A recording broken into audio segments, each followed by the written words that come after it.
നമസ്കാരം. പ്രധാന വാർത്തകൾ.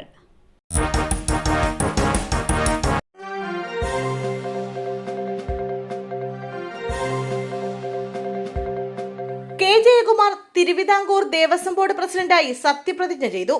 പുതിയ ഭരണസമിതി ചുമതലയേറ്റു. 2 വർഷമാണ് കെ ജയകുമാറിന്റെ കാലാവധി. ദേവസ്വം ബോർഡ് ആസ്ഥാനത്ത് വെച്ചായിരുന്നു സത്യപ്രതിജ്ഞ. ദേവസ്വം ബോർഡ് പ്രസിഡന്റായി സ്ഥാനമേറ്റു കഴിഞ്ഞാൽ പ്രഥമ പരിഗണന ശബരിമല തീർത്ഥാടനത്തിനായിരിക്കുമെന്ന് കഴിഞ്ഞ ദിവസം കെ ജയകുമാർ പറഞ്ഞു. ശബരിമലയിലെ മാനുവൽ പരിഷ്കരണം ഉൾപ്പെടെയുള്ള കാര്യങ്ങൾ പരിഗണിക്കും.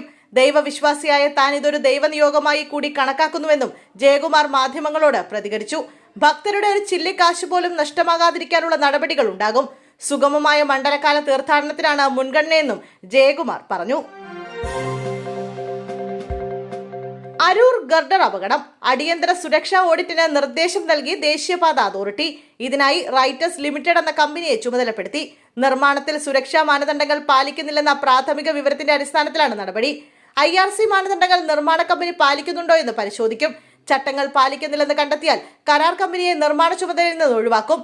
അരൂർ തുറവൂർ ഉയരപ്പാത നിർമ്മാണ മേഖലയിൽ ചന്തിരൂരിൽ പിക്കപ്പ് വാനിന് മുകളിലേക്ക് ഗർഡർ വീടാണ് പിക്കപ്പ് വാന്റെ ഡ്രൈവർ ആലപ്പുഴ പള്ളിപ്പാട് സ്വദേശി രാജേഷ് മരിച്ചത്. ആര്യ രാജേന്ദ്രനെതിരായ പ്രസ്താവന. രമേശ് ചെന്നിത്തലയെ വിമർശിച്ച് MV ജയരാജൻ.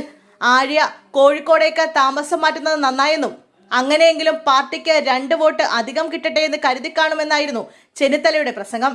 ഇത് തീർത്തും അബക്കമായി പോയെന്ന് MV ജയരാജൻ കുറ്റപ്പെടുത്തി. തദ്ദേശ തെരഞ്ഞെടുപ്പിൽ ശക്തമായ മത്സരം നടക്കുന്ന ഇടമാണ് തിരുവനന്തപുരം കോർപ്പറേഷൻ.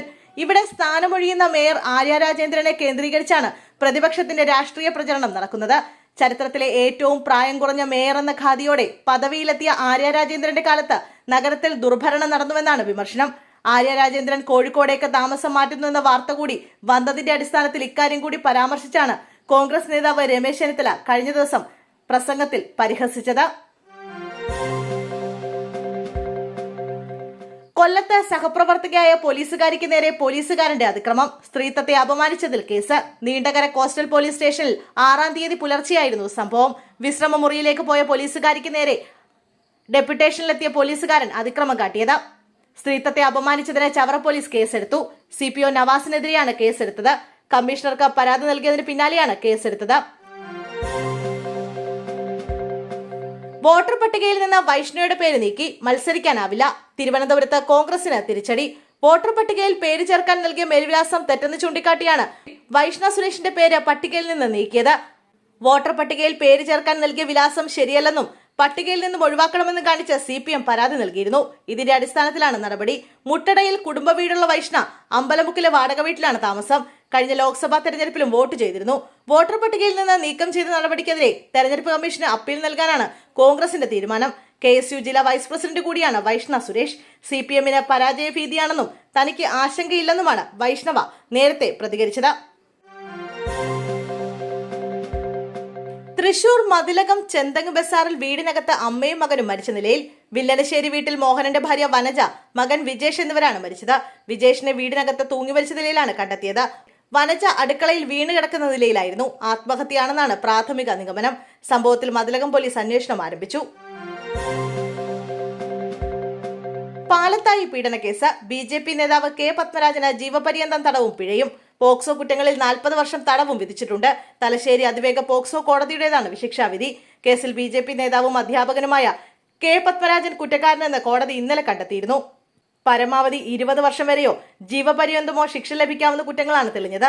കേസിൽ 5 തവണ അന്വേഷണ സംഘത്തെ മാറ്റിയതും ഇടക്കാല കുറ്റപത്രത്തിൽ പോക്സോ വകുപ്പ് ചുമത്താത്തതും ഉൾപ്പെടെ രാഷ്ട്രീയ വിവാദമായിരുന്നു. 376 AB ബലാത്സംഗം പോക്സോ ആക്ട് പ്രകാരമുള്ള കുറ്റങ്ങളാണ് പ്രതിക്കെതിരെ ചുമത്തിയിരിക്കുന്നത്. ചെർപ്പുളശ്ശേരി SHO ജീവനൊടുക്കി. മരിച്ച നിലയിൽ കണ്ടെത്തിയത് പോലീസ് ക്വാർട്ടേഴ്സിൽ. ചെർപ്പുളശ്ശേരി SHO കോഴിക്കോട് സ്വദേശി ബിനു തോമസ് ആണ് മരിച്ചത്. 52 വയസ്സായിരുന്നു. വൈകിട്ടോടെ സഹപ്രവർത്തകരാണ് ബിനു തോമസിനെ തൂങ്ങിയ നിലയിൽ കാണുന്നത്. പോലീസ് ക്വാർട്ടേഴ്സിലെ ഫാനിൽ തൂങ്ങി മരിച്ച നിലയിലായിരുന്നു മൃതദേഹം. മരണകാരണം വ്യക്തമല്ല. 6 മാസം മുമ്പാണ് ബിനു തോമസ് ട്രാൻസ്ഫറായി ചെർപ്പുളശ്ശേരിയിലെത്തിയത്. സംസ്ഥാനത്ത് പലയിടങ്ങളിലായി കള്ളനോട്ട് വേട്ട.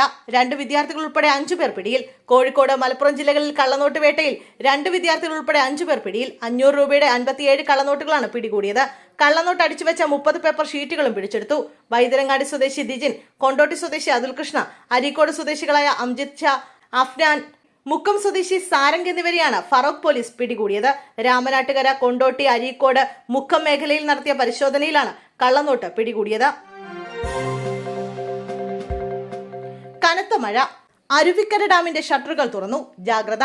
വൈകിട്ട് 5:30 ഡാമിന്റെ 1 മുതൽ 5 വരെയുള്ള ഷട്ടറുകൾ 10 സെന്റിമീറ്റർ വീതമാണ് തുറന്നത്. ഡാമിന്റെ സമീപ പ്രദേശങ്ങളിൽ താമസിക്കുന്നവർ ജാഗ്രത പുലർത്തണമെന്ന് ജില്ലാ കളക്ടർ അറിയിച്ചു. അതേസമയം അടുത്ത 5 ദിവസം സംസ്ഥാനത്ത് ശക്തമായ മഴയ്ക്ക് സാധ്യതയുണ്ടെന്ന് കേന്ദ്ര കാലാവസ്ഥാ വകുപ്പ് അറിയിച്ചു.